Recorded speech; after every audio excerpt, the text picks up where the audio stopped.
بسم اللہ الرحمن الرحیم۔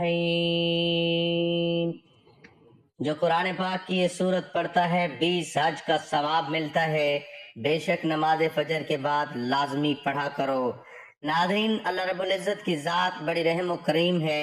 وہ ذات نہیں چاہتی کہ اس کا کوئی ایمان والا بندہ ناکام و نامراد ٹھہرے، بلکہ وہ ذات تو چاہتی ہے کہ اس کے ایمان والے بندے نہ صرف جنت میں جائیں بلکہ جنت میں اعلیٰ مقام بھی حاصل کریں۔ جنت میں اعلیٰ مقام حاصل کرنے کے لیے ضروری ہے کہ انسان کے پاس نیکیاں زیادہ سے زیادہ ہوں۔ زیادہ نیکیاں حاصل کرنے کے لیے ضروری ہے کہ ایسے اعمال کیے جائیں جن کا اجر زیادہ سے زیادہ ہو۔ تو ان میں سے ایک عمل حج عمرے کا بھی ہے، جس کا ثواب اتنا ہے کہ انسان کے تمام گناہ معاف ہو جاتے ہیں اور نامہ اعمال میں نیکیاں ہی نیکیاں لکھ دی جاتی ہیں۔ حج عمرہ ایک مالی عبادت ہے جو صاحب ثروت ہی یعنی وہی اس کو آسانی کے ساتھ ادا کر سکتے ہیں، لیکن اسلام اپنے تمام ماننے والوں کا خیال رکھتے ہیں جو حج و عمرے کی ادائیگی کے لیے نہیں جا سکتے۔ اسلام نے ان لوگوں کے لیے اس کے برابر ثواب حاصل کرنے کے لیے بہت آسان راہیں نکال دی ہیں۔ انہی اعمال میں سے 20 حج جتنا ثواب ملتا ہے، صرف ایک سورت جو ہے پڑھنے سے آپ کے نامہ اعمال میں 20 حج جتنا ثواب بھی لکھ دیا جاتا ہے، کیونکہ حج کا اجر 70 گنا ہے۔ اگر ایک بار یہ سورت پڑھیں گے تو آپ کو 1400 حج کے برابر ثواب ملے گا۔ محترم ناظرین، قرآن کریم رب تعالیٰ کی وہ آخری کتاب ہے جس کو آپ نے اپنے آخری نبی صلی اللہ علیہ وسلم پر نازل فرمایا اور سب سے بڑھ کر اس کی حفاظت کا ذمہ اپنے سر لیا۔ جیسا کہ رب تعالیٰ کا فرمان ہے، ہم نے اس ذکر کو نازل کیا، ہم ہی اس کے محافظ ہیں۔ اس کی حفاظت پر دلیل یہ ہے کہ آج قرآن کریم لاکھوں کروڑوں حفاظ کے دلوں میں محفوظ ہے۔ اللہ پاک سے دعا کرتے ہیں کہ اللہ ہمیں قرآن کریم پڑھنے، سمجھنے، سیکھنے اور سیکھ کر دوسروں کو سکھانے کی توفیق عطا فرمائے، آمین۔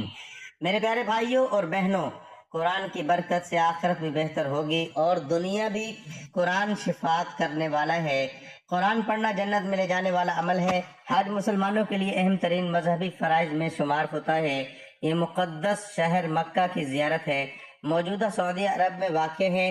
حج ہر سال ذوالحجہ کے مہینے میں ہوتا ہے، خاص طور پر مہینے کی 8 تاریخ 12ویں تاریخ تک، جو عید الاضحیٰ کے جشن پر منتج ہوتا ہے، جو قربانی کا تہوار ہے۔ حج کی جڑیں اسلامی تاریخ اور روایت میں گہری ہیں۔ اس کی ابتدا حضرت ابراہیم علیہ السلام اور ان کے خاندان سے ہوتی ہے۔ مسلمان پر یہ یقین رکھتے ہیں کہ حضرت ابراہیم علیہ السلام کی اہلیہ ہاجرہ اور ان کے بیٹے اسماعیل کے ساتھ مل کر اس میں مرکزی کردار ادا کیا۔ خانہ کعبہ کا قیام کے مرکز میں کیوبک کی شکل کی عمارت مکہ میں مسجد حرام، عظیم الشان مسجد، یہ اس مقدس ڈھانچے کے ارد گرد ہے کہ بہت سے حج کی رسومات گھومنا۔ حج کی زیارت میں مذہبی رسومات اور رسومات کا ایک سلسلہ شامل ہے جو حضرت ابراہیم علیہ السلام کی زندگی اور خدا سے عقیدت کے پہلو کی علامت ہے۔ ان رسومات میں شامل ہیں: امرم حجاج سفید لباس پہنتے ہیں اور مخصوص سرگرمیوں سے پرہیز کریں، طواف کعبہ کا 7 بار طواف کریں، سعی صفا اور مروہ کی پہاڑیوں کے درمیان چلنا، عرفات میں نماز پڑھنا، 9ویں دن منی اور مزدلفہ شیطان کو سنگسار کرنا اور رات کا قیام، عید الاضحیٰ یادگار میں جانور کی قربانی ادا کرنا، طواف اضافہ اگر ضروری ہو تو دوسرا طواف اور صحیح طواف الوداع مکہ سے نکلنے سے پہلے۔ حج نہ صرف ایک جسمانی سفر ہے بلکہ ایک روحانی سفر بھی ہے، جس کا مقصد روح کو پاک کرنا، استغفار کرنا اور اسلام سے وابستگی کی تجدید کرنا۔ مسلمانوں کے لیے یہ ایک منفرد موقع ہے کہ وہ دنیا کے کونے کونے سے، خواہ ان کے سماجی، معاشی یا نسلی پس منظر سے تعلق رکھتے ہوں، اور ایمان اور عبادت میں متحد ہوں۔ اسلام میں مسلمانوں پر حج فرض ہے، یہ ان میں سے ایک ہے۔ اسلام کے 5 ستون ایک بنیادی مذہبی فریضے کی نمائندگی کرنا، تاہم یہ ذمہ داری مخصوص شرائط کے تحت لاگو ہوتی ہے، بشمول مالی اور جسمانی صلاحیت پختگی اور سفر کی آزادی، جبکہ ہر مسلمان پر فرض نہیں ہے۔ حج ہر سال زندگی بھر میں کم از کم ایک بار ان لوگوں کے لیے واجب ہے جو ان معیارات پر پورا اترتے ہیں۔ مکہ کے مقدس شہر کی یہ زیارت گہری روحانی اہمیت رکھتی ہے جو اتحاد، عقیدت اور روح کی تزکیہ پر زور دیتی ہے۔ یہ ایک مسلمان کے عقیدے کا ایک مرکزی پہلو ہے اور اسلام سے ان کی وابستگی کا ایک طاقتور مظاہرہ ہے۔ حج اسلام میں اسلامی کیلنڈر کے 9ویں سال کے دوران خاص طور پر 9ویں تاریخ کو فرض ہو گیا۔ اسلامی مہینہ ذوالحجہ اسلامی تاریخ میں یہ اہم واقعہ الوداعی حج جمعۃ الوداع کے نام سے جانا جاتا ہے اور یہ پیغمبر اسلام کی آخری زیارت کے دوران ہوا۔ اس سفر کے دوران رسول اللہ صلی اللہ علیہ وسلم نے الوداعی خطبہ دیا عرفات کوہ پر، جہاں انہوں نے اسلامی تعلیمات کے مختلف سے پہلوؤں کو واضح کیا اور مختلف سماجی اور اخلاقی اصولوں کی اہمیت پر زور دیا۔ اس خطبے کے دوران ہی انہوں نے اسلام کے پیغام کی تکمیل کا اعلان بھی کیا اور یہ پیغام بھی دیا کہ مطلوبہ شرائط پر پورا اترنے والے مسلمانوں پر حج فرض ہو گیا ہے۔ حجۃ الوداع کے موقع پر پیغمبر اسلام صلی اللہ علیہ وسلم کے اعلان نے حج کی فرضیت کو مضبوط کر دیا۔ یہ واقعہ اسلام کی تاریخ کا ایک اہم لمحہ ہے اور مسلمانوں کی طرف سے سالانہ حج کے دوران اپنے ایمان اور پیغمبر محمد صلی اللہ علیہ وسلم کی تعلیمات سے وابستگی کی یاد دہانی کے طور پر منایا جاتا ہے۔ محترم ناظرین، حج آپ کے تمام گناہوں کو دھو دیتے ہیں، حج آپ کی روح کو پاک کرتا ہے، حج آپ کے کردار کی تعمیر کرتے ہیں۔ اللہ سبحانہ وتعالیٰ نے وعدہ کیا ہے کہ جو پاک دل سے حج کرے گا اسے جنت ملے گی۔ حج کے حوالے سے نبی پاک صلی اللہ علیہ وسلم نے فرمایا آپ کے اسلام کی بنیاد 5 چیزوں پر ہے۔ یہ اعلان کرنا کہ اللہ کے سوا کوئی معبود نہیں اور محمد صلی اللہ علیہ وسلم اللہ کے رسول ہیں، اور نماز قائم کرنا، زکوٰۃ دینا، بیت اللہ کا حج کرنا اور رمضان کے روزے رکھنا۔ حضرت ابو ہریرہ رضی اللہ تعالیٰ عنہ سے روایت ہے کہ رسول اللہ صلی اللہ علیہ وسلم سے پوچھا گیا کون سا عمل سب سے زیادہ فضیلت والا ہے، تو آپ صلی اللہ علیہ وسلم نے فرمایا کہ اللہ اور اس کے رسول پر ایمان لانا۔ عرض کیا گیا پھر کون سا ہے؟ فرمایا اللہ کی راہ میں جہاد کرنا۔ پھر عرض کیا گیا کہ پھر کون سا ہے؟ فرمایا کہ حج جو برائیوں سے پاک ہو۔ تو ناظرین، حج اور عمرے کی خواہش ہر مسلمان اپنے دل میں رکھتے ہیں، لیکن حج اور عمرہ کرنا ایک عام آدمی کے بس کی بات نہیں رہی۔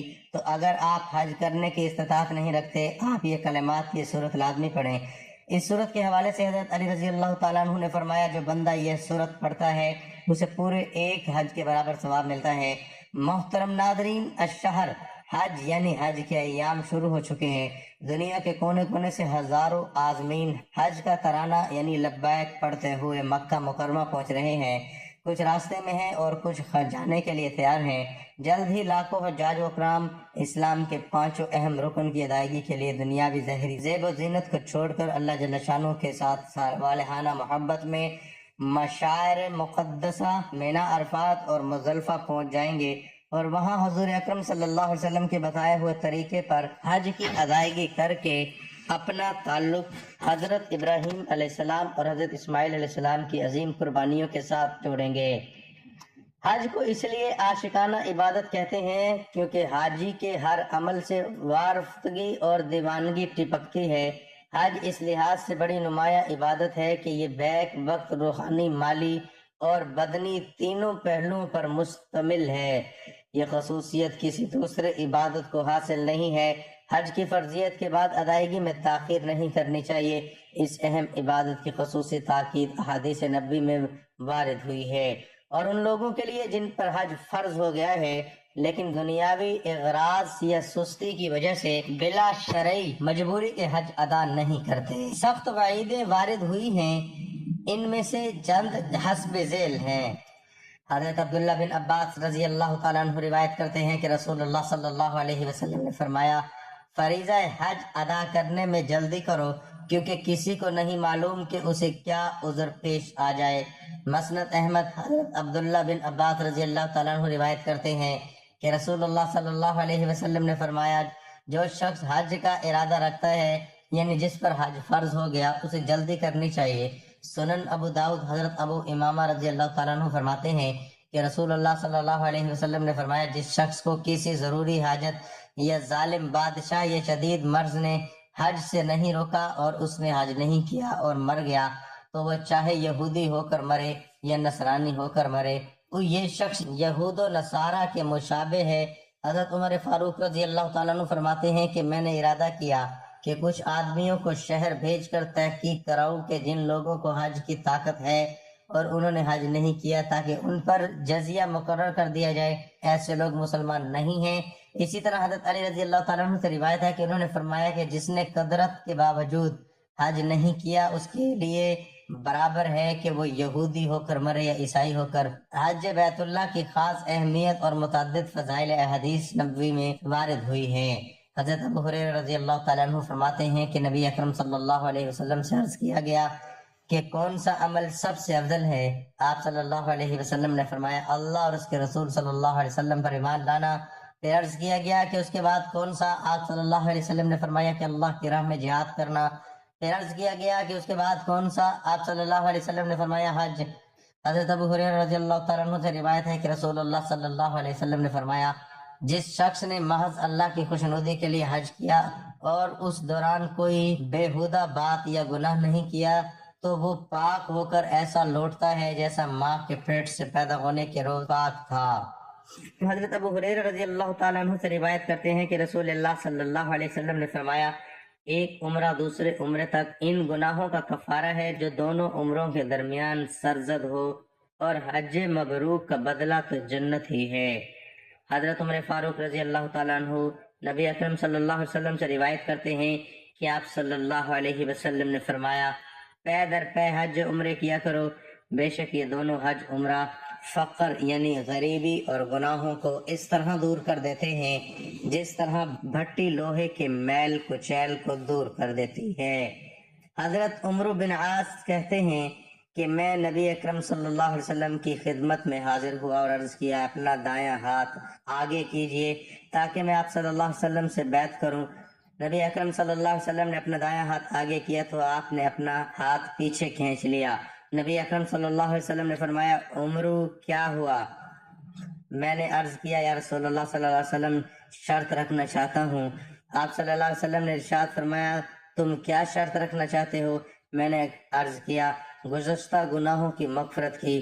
تب آپ صلی اللہ علیہ وسلم نے فرمایا کیا تجھے معلوم نہیں کہ اسلام میں داخل ہونا گزشتہ تمام گناہوں کو مٹا دیتا ہے، ہجرت گزشتہ تمام گناہوں کو مٹا دیتی ہے اور حج گزشتہ تمام گناہوں کو مٹا دیتا ہے۔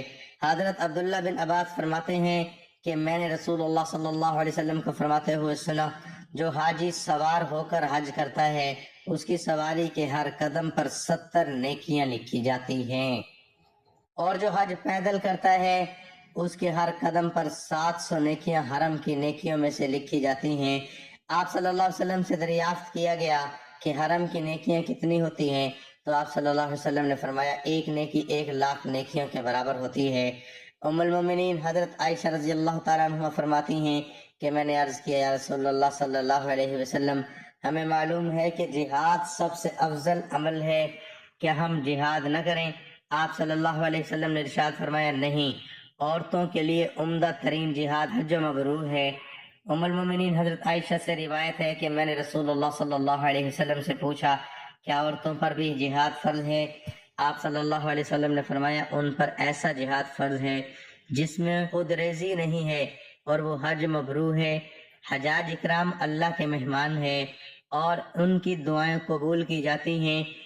حضرت ابو ہریرہ رضی اللہ تعالیٰ عنہ سے روایت ہے کہ رسول اللہ صلی اللہ علیہ وسلم نے فرمایا حج اور عمرہ کرنے والے اللہ کے مہمان ہیں، اگر وہ اللہ تعالیٰ سے دعائیں کریں تو وہ قبول فرمائے گا، اگر وہ اس سے مغفرت طلب کریں تو اللہ ان کی مغفرت فرمائے گا۔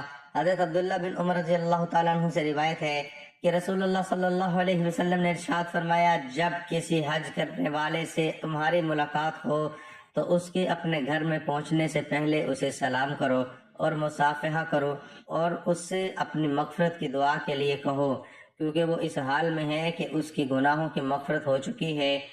حج کی نیکی لوگوں کو کھانا کھلانا، نرم گفتگو کرنا اور سلام کرنا۔ حضرت جابر رضی اللہ تعالیٰ عنہ سے روایت ہے کہ رسول اللہ صلی اللہ علیہ وسلم نے ارشاد فرمایا حج مبرور کا بدلہ جنت کے سوا کچھ نہیں۔ آپ صلی اللہ علیہ وسلم سے پوچھا گیا کیا کہ حج کی نیکی کیا ہے تو آپ صلی اللہ علیہ وسلم نے فرمایا حج کی نیکی لوگوں کو کھانا کھلانا اور نرم گفتگو کرنا ہے۔ مسند احمد اور بہقی کی روایت میں ہے کہ حضور اکرم صلی اللہ علیہ وسلم نے فرمایا حج کی نیکی کھانا کھلانا اور لوگوں کو کثرت سے سلام کرنا ہے۔ حج و عمرہ میں خرچ کرنا اجر و ثواب کا باعث ہے۔ حضرت بریدہ رضی اللہ تعالیٰ عنہ سے روایت ہے کہ رسول اللہ صلی اللہ علیہ وسلم نے ارشاد فرمایا، حج میں خرچ کرنا جہاد میں خرچ کرنا کے طرح ہے، یعنی حج میں خرچ کرنے کا ثواب 700 گنا تک بڑھایا جاتا ہے۔ حضرت عائشہ فرماتی ہیں کہ رسول اللہ صلی اللہ علیہ وسلم نے فرمایا، تمہارے عمرے کا ثواب تمہارے خرچ کے بقدر ہے، یعنی جتنا زیادہ اس پر خرچ کیا جائے گا اتنا ہی زیادہ ثواب ہوگا۔ حج کا ترانہ لبیک۔ حضرت سہیل بن سعد رضی اللہ تعالیٰ عنہ سے روایت ہے کہ رسول اللہ صلی اللہ علیہ وسلم نے فرمایا، جب حاجی لبیک کہتا ہے تو اس کے ساتھ اس کے دائیں اور بائیں جانب جو پتھر، درخت اور ڈھیلے وغیرہ ہوتے ہیں وہ بھی لبیک کہتے ہیں، اور اسی طرح زمین کے انتہا تک یہ سلسلہ چلتا رہتا ہے، یعنی ہر چیز ساتھ میں لبیک کہتی ہے۔ ہر وہ مسلمان جو استطاعت رکھتا ہے، یعنی جس کے پاس مکہ مکرمہ پہنچنے اور واپس آنے کے اخراجات ہیں، اپنے پیچھے اہل خانہ کے لیے بھی مناسب انتظامات کر سکتا ہے، اور راستے بھی پر امن ہیں اور دیگر شرائط بھی پوری ہیں، تو اس پر حج فرض ہے۔ اس پر لازم ہے کہ وہ حج کرنے کے لیے جائے، اور اگر کسی پر حج فرض نہیں ہے یا فرض حج ادا کر چکا ہے پھر بھی اسے چاہیے کہ نفل حج کرے۔ حج کرنا سنت انبیاء ہے۔ سلطان مکہ سردار مدینہ صلی اللہ علیہ وسلم نے فرمایا، حج کرنے والا اپنے گھر والوں سے 400 مسلمانوں کی شفاعت کرے گا اور گناہوں سے ایسا پاک ہو جائے گا جیسا اپنی پیدائش کے دن تھا۔ ایک حدیث پاک میں ہے، حج کیا کرو کیونکہ حج گناہوں کو ایسے دھو دیتا ہے جیسے پانی میل کو دھو دیتا ہے۔ حضرت ابو ہریرہ رضی اللہ تعالیٰ عنہ سے روایت ہے، سرکار اعلیٰ وقار مدینے کے تاجدار صلی اللہ علیہ وسلم نے فرمایا، جب تم کسی حاجی سے ملاقات کرو تو اس سے سلام و مصافحہ کرو اور اس سے کہو کہ وہ اپنے گھر میں داخل ہونے سے پہلے تمہارے لیے مغفرت کی دعا کرے کیونکہ اس کی مغفرت ہو چکی ہے۔ حج اسلام کے 5 بنیادی ارکان میں سے ایک اہم رکن ہے، جیسا کہ بہت ساری احادیث میں آیا ہے کہ آپ صلی اللہ علیہ وسلم نے فرمایا، اسلام کی بنیاد 5 چیزوں پر ہے۔ ایک یہ کہ اس بات کی گواہی دینا کہ اللہ کے سوا کوئی معبود نہیں ہے اور محمد صلی اللہ علیہ وسلم اللہ کے رسول ہیں۔ دوسرا نماز قائم کرنا، تیسرا زکوٰۃ ادا کرنا، چوتھا حج بیت اللہ ادا کرنا، اور 5واں رمضان کے روزے رکھنا۔ اسی طرح حدیث جبرائیل میں ہے کہ بیت اللہ کا حج کرو اگر آپ اس کے کرنے کی استطاعت رکھتے ہو۔ حضرت ابو ہریرہ سے رضی اللہ تعالیٰ عنہ سے مروی ہے کہ آپ صلی اللہ علیہ وسلم نے خطبے میں ارشاد فرمایا کہ اے لوگو، اللہ تعالیٰ نے تم پر حج فرض کیا ہے، بس تم حج کرو۔ حج تمام انبیاء علیہ السلام کی سنت مبارک ہے کہ تمام انبیاء اکرام نے حج کیا۔ حضرت آدم علیہ السلام کے بارے میں آتا ہے کہ آپ نے پیدل 40 حج کیے، اور حج ایک ایسی عبادت ہے جو تقرب اللہ کا ذریعہ ہے، جس کی ادائیگی پر نبی صلی اللہ علیہ وسلم جنت کی بشارت اور گناہوں سے پاکی کا عام اعلان فرماتے ہیں۔ رسول اللہ صلی اللہ علیہ وسلم نے فرمایا کہ حج کرنے سے پہلے والے تمام گناہ معاف ہو جاتے ہیں۔ حج مقبول کی جزا صرف جنت ہے۔ حضرت ابو ہریرہ رضی اللہ تعالیٰ عنہ بیان کرتے ہیں کہ رسول اللہ صلی اللہ علیہ وسلم نے فرمایا، عمرہ کرنا ایک عمرے سے دوسرے عمرے تک کے درمیان کے گناہوں کا کفارہ ہوتا ہے، اور مقبول حج کرنے کا ثواب جنت ہے۔ لیکن یاد رکھیے، حج مبرور وہ ہے جو قرآن و سنت کی تعلیمات کے مطابق ہو۔ مسلم شریف کی ایک روایت میں ہے کہ جب حجاج اکرام میدان عرفات میں جمع ہوتے ہیں تو اللہ تعالیٰ خوش ہو کر اس دن اتنی بڑی تعداد میں لوگوں کو جہنم سے آزاد کرنے کا فیصلہ فرماتے ہیں کہ سال بھر میں کسی اور موقع پر اتنے لوگ جہنم سے آزاد نہیں کیے جاتے۔ قرآن و حدیث میں جہاں حج کرنے کی بہت تاکید اور فضیلت وارد ہوئی ہے، وہیں قدرت کے باوجود اس کے ترک کرنے پر وعیدیں بھی آئی ہیں۔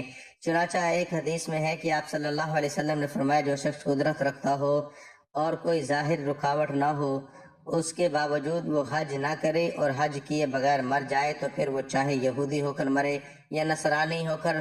اسی طرح حضرت عمر بن خطاب رضی اللہ تعالیٰ عنہ سے بھی ایک روایت منقول ہے کہ جو حج کرنے کی قدرت رکھتا ہو لیکن پھر بھی حج نہ کرے تو پھر وہ چاہے یہودی ہو کر مرے یا نصرانی ہو کر۔ حج ایک ایسا عمل ہے جس کے ذریعے بندے کا اللہ تعالیٰ سے رشتہ مضبوط ہوتا ہے اور دل کی کیفیات میں تبدیلی آتی ہے۔ حج کے دوران دوسروں کے ساتھ مل کر حج کرنے میں ایثار و قربانی، مساوات و برابری کا جذبہ پیدا ہوتا ہے۔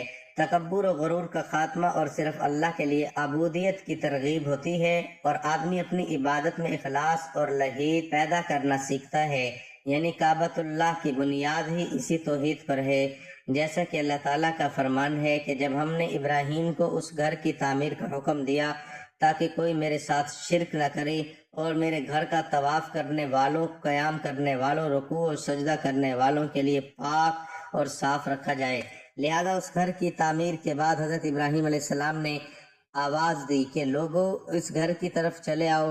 اللہ نے اس پکار کو پورے جہان میں پہنچا دیا، چنانچہ اس وقت سے آج تک یہ گھر عبادت کرنے والوں سے ایسا آباد ہے کہ اس کی مثال کسی اور جگہ نہیں دی جا سکتی، اور ہر آنے والا مختلف فوائد اور برکات سے مالا مال ہو کر واپس لوٹتا ہے۔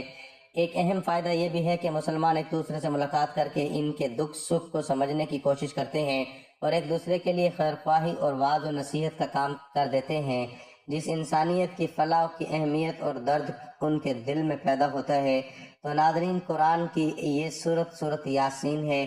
کتنے خوش قسمت ہیں وہ لوگ جو یہ عمل کریں گے، ذوالحج کے پہلے 10 دن سورہ یاسین پڑھیں گے، نہ صرف حج جتنا ثواب ملے گا بلکہ لاکھوں قرآن پاک بھی آپ کے ختم ہوں گے، آپ کی دعائیں پوری ہوں گی، حاجات پوری ہوں گی، اور اللہ پاک اپنے اس بندے سے اتنا زیادہ خوش ہو جائیں گے کہ اپنے اس بندے کو برائیوں سے دور کر دیں گے اور اس کے دل میں نیکی کا اور اچھے اعمال کرنے کا شوق پیدا کریں گے، اور اپنے اس بندے کو اپنی رحمتوں برکتوں کے سائے میں رکھیں گے۔